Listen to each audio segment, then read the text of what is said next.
A bobcat walks past a trail camera in the Florida Everglades. The timestamp reads 2024. That matters because the camera before it, 50 meters deeper into the swamp, hadn't recorded a single mammal in over 2 years. Not a raccoon, not a rabbit, not even a rat. Just cypress trees and silence and the occasional heron moving through frame like a ghost in an empty house. Then one morning, a bobcat, then another. Then something that took the researchers a full day to identify. Because the animal hadn't shown up in this part of the swamp in so long, they had to pull old field guides to confirm it. Scientists watching this footage are not celebrating. They are, if anything, more unsettled than they were when the cameras showed nothing at all. Because the silence made a kind of terrible sense. The silence had an explanation. A 30-foot explanation with a jaw that doesn't stop. What's coming back now, and why now after years of absence? That's the question that is keeping ecologists up at night. The 30-foot explanation has a history, and the history is worse than most people know. Burmese pythons arrived in South Florida sometime in the 1980s. The most charitable theory is escaped pets after Hurricane Andrew, though the evidence suggests some were released deliberately, long before that. By the time wildlife managers understood what they were dealing with, the snakes had already done something biologists consider nearly impossible in the literature on invasive species. They had colonized a wilderness, not a park edge, not a drainage canal. The interior of the Everglades, 5,000 square miles of sawgrass and cypress and water, was already theirs. The damage followed a logic that was almost mechanical. Pythons don't hunt like alligators, which are ambush predators working at the water's edge. They hunt in the grass, under the brush, in the exact places where small mammals sleep and nest and raise young. A single adult female can consume more than 10 kilograms of prey in one meal. They digest slowly. They move infrequently, which means they are extraordinarily hard to find, and they are almost never full for long. In 2012, researchers published a road survey study, counting animals the traditional way, driving transects at night with spotlights through python-colonized zones. The results stopped the field cold. Raccoon sighting rates had dropped 99.3% compared to areas without established populations. Opossums, down 98%. Marsh rabbits, effectively gone from the survey data entirely. That number, 99.3, still gets cited in rooms full of ecologists who have spent careers in conservation, and it still lands like a blow every time. So when a bobcat shows up on a trail camera in 2024, in a zone that recorded nothing for 2 straight years, the question isn't just hopeful curiosity, it's a genuine scientific puzzle. If the damage was that total, and those numbers suggest it was close, then what, exactly, is coming back? And what does it mean that it's coming back now? 99.3%. Sit with that for a moment. Not a decline, not a suppression, a functional erasure. And the number didn't just describe a population, it described a landscape. Because when you pull the prey base out of an ecosystem that thoroughly, what you're left with isn't just fewer animals, it's a different kind of quiet. Field biologists who worked those transects in the years after the survey published describe it in ways that are hard to shake. Walking for hours through sawgrass and cypress, miles of habitat that should flush rabbits at every step, and nothing moves. No rustling at the water's edge. No raccoon tracks in the mud. Researchers report walking full transects for days, not hours, days, without flushing a single marsh rabbit or hearing a single raccoon call anywhere in the survey zone. The technical term they reached for was functionally absent, which is a careful scientific way of saying gone in every way that matters. That silence became the baseline, not an alarm, the new normal. For nearly a decade, teams went out, logged their data, and came back with zeros. The curve didn't bounce, it just held flat at the bottom. And here is the question that silence opened, one that nobody had a clean answer for. When the prey base of an ecosystem collapses that completely, what happens to everything built on top of it?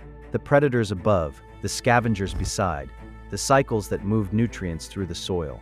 What do they do when the bottom drops out? That question, what happens to everything built on top of a collapsed prey base, is exactly what pushed researchers toward a different methodology. Transects gave you presence or absence. They told you what wasn't there.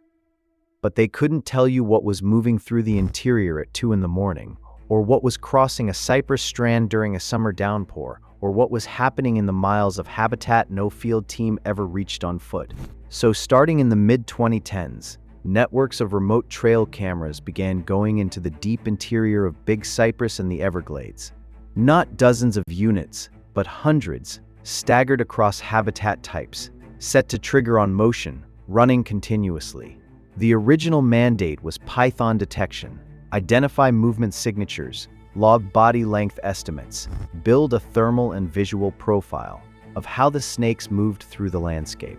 That was the hypothesis being tested. But science, when it's working honestly, doesn't only return what you asked for. The camera set to detect pythons started logging something else entirely.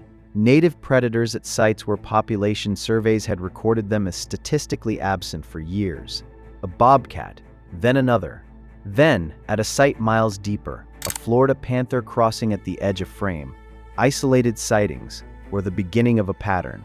The researchers needed more data before they could say. But first, they needed to be clear about what the pythons had actually done. Because without that baseline, nothing that came next would make any sense. The cameras didn't just return bobcats and panthers, they returned alligators. American alligators, the animal that has patrolled these wetlands for roughly 37 million years, longer than the Everglades itself has existed in anything like its current form.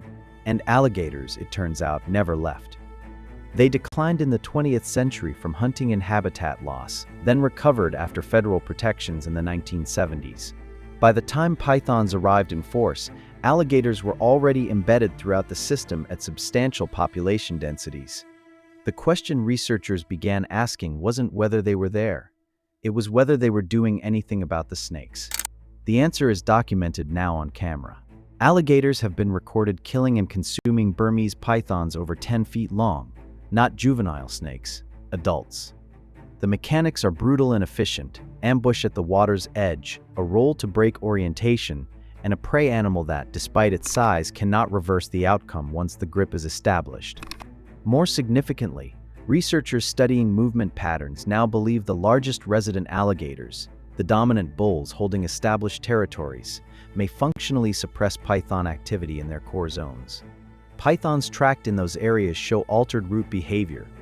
Whether that represents learned avoidance or simple survival pressure filtering out the snakes that don't avoid it, the effect appears real. Florida panthers, eastern indigo snakes, the indigo being the largest native snake in North America and a documented egg predator, are appearing in those same camera networks. Could native predators actually put pressure on python populations? The partial answer: the data is starting to return. The sightings aren't random. They cluster near water, near den sites, near the same movement corridors the pythons use. That's not coincidence, that's overlap. And overlap in ecology is where pressure lives. Overlap is also where data gets collected. Florida's contracted python removal program has pulled thousands of snakes out of the Everglades since it scaled up. And the animals themselves have become a source of information that complicates the simple version of this story. The removal numbers are real and they are significant. But researchers paying close attention to size distributions notice something the headline count obscures. The proportion of juveniles in the catch has been climbing. Not adults. Juveniles, snakes under 4 feet, animals that haven't reached reproductive maturity. That shift in who is getting caught matters, because it suggests something is happening to the population before it reaches full size. Then the necropsy data arrived. Removed pythons were being examined internally, and what the examiners found in the lungs of a growing number of juveniles was a parasite, Rhabdius lungworm, a nematode that damages respiratory tissue and, in high infection loads, can be fatal. The infected animals weren't obvious from the outside, but internally, some were compromised. This is not a footnote. It is a thread that leads somewhere. What is the lungworm doing inside the python population at scale? That question is now open, and the answer, when it comes, may reframe everything. As for the predators, the evidence that native animals can suppress pythons isn't clean. It isn't a reversal, but it is real, and it is documented, and it did not exist in the data 5 years ago. But predation isn't the only hidden variable. There's a second one: quieter, slower, and until recently almost entirely invisible in the data. Rhabdia pseudospherocephala. It's a nematode, a roundworm, that completes part of its life cycle inside a snake's lungs. It was first documented in Burmese pythons in Florida around 2008, almost certainly arriving with the original wave of imported animals. For years it sat in the literature as a footnote. Yes, pythons carry a lungworm. Yes, it causes respiratory inflammation. Probably not decisive on its own. Nobody led with it. The reason it matters now is what the parasite is doing beyond the pythons themselves. Recent surveys have found Rhabdia pseudospherocephala in native snake species, including eastern indigo snakes, one of the most conservation-critical reptiles in North America. That spillover, a parasite that rode in on an invasive host, is now moving laterally through the native community it never evolved alongside. Native species have no historical exposure, no adapted immunity. The indigo snake was already under pressure before a single lungworm found it. So the question the data is now forcing is this: is the lungworm a natural brake on python populations? Chronic respiratory load, reduced fitness, dampened reproduction, a threat to the native species least equipped to handle it, or somehow both at once? The answer isn't settled, but the question is now open in a way it wasn't 2 years ago, and it changes the conservation calculus entirely. While the lungworm question hangs unresolved, something else was happening in the data, something nobody had planned to look for. Trail cameras set to monitor python movement were catching other animals instead, not in the numbers that once defined this landscape but present, moving, behaving like animals that belonged there. In the northeast sloughs of Big Cypress, a camera running for 11 months logged a female bobcat and 2 juveniles on the same game trail across 4 separate nights, a family unit, which means successful reproduction in territory that had been effectively silent for years. Alligator-disturbed marsh edges near the L67 canal were showing raccoon tracks in the substrate, small groups, not the isolated transient individuals that had occasionally pushed through during the crash, but animals returning to a feeding routine. And then the marsh rabbits, a site near the Fakahatchee Strand, a species location that had gone dark on the monitoring logs for 8 years, began producing camera events with multiple individuals, different sizes, different directions of travel. Not one animal, not a misread frame. Multiple marsh rabbits across multiple nights, behaving like a resident population, whether that's real recolonization, animals genuinely re-establishing a foothold, or a fragile flush that collapses the moment python pressure shifts back. Nobody can say yet. The cameras can count. They can't tell you if what you're counting is a beginning or a blip. And underneath all of it, the lungworm keeps moving through species that never saw it coming. So those cameras are catching something real. The question is what real actually means when an ecosystem has been running on empty for a decade. Ecologists studying recovery dynamics in heavily impacted systems talk about something called refugia, microhabitats that hold small, isolated populations through even severe predation pressure, the way a seed bank holds a prairie through a drought. In the Everglades, those refugia aren't accidental, they're structural.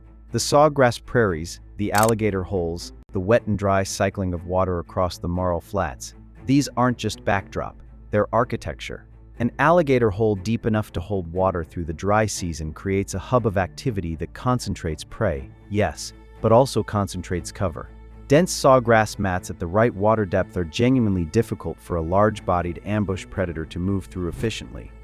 The swamp's own geometry creates pockets where small animals can persist when open ground is lethal. That means the marsh rabbits on those cameras, the bobcat family, the raccoons working the canal edges, they may not have appeared from nowhere. They may have been there, invisible, compressed into the margins the structure provided. Refugia don't generate recovery, but they preserve the material recovery needs. Whether that recolonization is real, whether those animals are expanding outward from a surviving core rather than drifting in and dying, the data tentatively suggests yes. Fragile, uneven, and entirely dependent on conditions holding, what genuine recovery would look like and what could collapse it before it takes hold. That's the harder question, and it isn't answered yet. That fragile, uneven recovery sits against a backdrop that makes it feel even more precarious, because the thing pushing back against it, the pressure that's still active, still spreading, hasn't been neutralized. It's been managed, partially. Florida has invested more in python removal than any other invasive predator program in American history. Paid hunters, trained removal specialists, competitive events designed to generate public participation and real-time data. Detection dogs that can smell a python through dense vegetation. Thermal imaging deployed from helicopters over open sloughs. The effort is genuine, and it is growing, but the gap between effort and impact is staggering. Estimates suggest that for every python humans successfully remove, somewhere between 5 and 13 remain. The population isn't shrinking, it's being trimmed at the edges while the core holds. Bailing a flooding boat with a cup continuously and calling it progress because the water level rose more slowly. Which raises the question that sits underneath all of it. What would it actually take to turn the tide? Not slow the expansion, not protect isolated refugia while the surrounding system continues to erode. Actually reverse it. The refugia matter precisely because of that question. They aren't the solution. They are the inventory. The preserved starting material that any real solution would need to work with. Understanding what survived and where and why is not a consolation finding. It's the prerequisite for whatever comes next. The inventory, it turns out, is doing something no one anticipated. It isn't just surviving, it's changing. The new footage from trail cameras across Big Cypress and the Everglades doesn't only show animals returning to corridors where they'd been absent for years. It shows those animals moving differently, behaving differently, making choices that don't match the behavioral profiles researchers built from pre-invasion data. Marsh rabbits recorded in fragmented hammock edges are staying close to dense cover in daylight hours, a shift from their pre-invasion patterns. Opossums are avoiding the long, open ground crossings they once made routinely. And raccoons. Raccoons are the sharpest signal. Camera traps are catching them traveling in tighter, faster-moving groups. Not solitary foraging, not the loose clusters typical of the species. Compact, quick, cohesive movement. It maps almost exactly onto what prey species do under sustained ambush predation pressure. That specific behavioral signature wasn't in pre-invasion footage. It's appearing now, which forces a question that's harder than it looks. Can behavioral change move fast enough to actually matter? A population learning caution over decades doesn't help if recruitment rates stay collapsed. And if it can move fast enough, what does that tell us about where this ecosystem is actually heading? Because adaptation and recovery are not the same thing. One is the species rewriting its rules to survive inside a broken system. The other requires the system itself to change. And that part doesn't happen without human intervention, the limits of which are something the data is now making very clear. The data is making something clear, and scientists are being careful about how they say it. Not careful in the way of bureaucratic hedging, careful in the way of people who have watched this system surprise them before and don't want to overclaim again. What the camera networks and population surveys show right now is motion, change, a system that is not static. What they do not show, by any honest read, is recovery in the classical sense, a return toward the baseline that existed before the pythons rewrote the food web. The mammal counts in the deepest impacted corridors have not bounced back. The trophic gaps are still real. What has shifted is behavior, distribution, and in a few species, something that looks like a slow recalibration of risk. Whether that's enough and fast enough to matter at the population level, scientists say is genuinely unknown. The timeline is not something the models can resolve yet. One ecologist working the corridor put it this way: "We're not watching a comeback. We're watching a negotiation between the old Everglades and something new, and we don't know yet which one wins." That framing sits with the community. Because it's precise, it doesn't foreclose hope, but it doesn't manufacture it either. And it opens the hardest question this footage actually raises. What does the future of this place look like from here? That question doesn't have a clean answer. And the footage, for all its specificity, doesn't offer one. What it offers is something harder to sit with. Evidence that the system is still moving, still negotiating, still capable of outcomes that confound the models. That is not comfort, but it is not nothing. One trail camera image has stayed with the scientists working this corridor. A Burmese python moves through the frame. A big one, unhurried, the full weight of what it represents in this ecosystem crossing the lens in about 12 seconds. Then the camera goes quiet. 10 minutes later, a bobcat walks through the same corridor, in the opposite direction. Neither animal knows the other passed there. The camera doesn't editorialize. It just logs what moves through the dark. Two apex forces, sharing the same ground on their own terms, with no resolution between them. That is the Everglades right now.